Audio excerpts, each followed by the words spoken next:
यार मैं क्योंकि आम खाने के बाद हाथ पैर सब ये हाथ गंदे हो जाते हैं, मुंह गंदा हो जाता है, तो वैसे जा रहा होता था।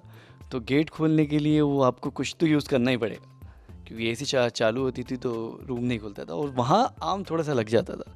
तो मम्मी बोलती थी मक्खी आएगी, ये आएगा वो आएगा, तो उनका 10-15 मिनट लेक्चर सुनना पड़ता था। उसके अलावा मैं कल से अभी तक 7-8 आम तो खा चुका हूँ।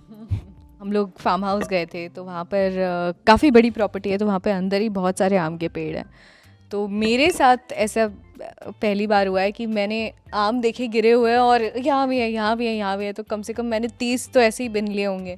तो बहुत ही एक्साइटिंग था मेरे लिए। आई थिंक वो जो बोलते हैं ना अंदर का बच्चा बाहर आ जाता है, वैसे ही था।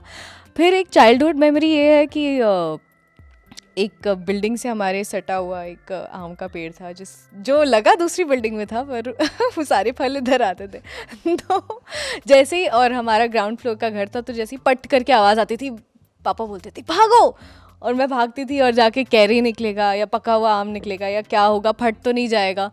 तो कई बार ऐसा होता था हम टेरेस पे भी जाते थे, कुछ आई थिंक लकड़ी होती थी, उसमें हुक होता था, क्या होता था पता नहीं, ऐसे करके उसको निकालते थे और फिर हम बाल्टी में भर के, स्टील की बाल्टी में भर के आम लेकर जाते थे फिर नीचे तक।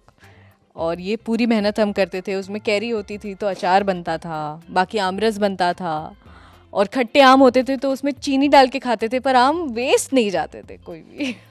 अब तो बहुत छुट्टियाँ होती हैं हमारी, आई थिंक अब हम सेट हो गए हैं पूरे, तो छुट्टी हो जाती है, हम मस्ती फन सब चालू रहता है। तो होली, क्या होली किया था हमने, क्या होली वाले सीन पे हम लोग उधर जहाँ से मैं चीकू तोड़ रहा था, इमली तोड़ के लाया था। तो बहुत, हाँ इमली तोड़ी थी, चीकू तोड़ा था, अमरूद तोड़ा था, तो बहुत फन था वहाँ।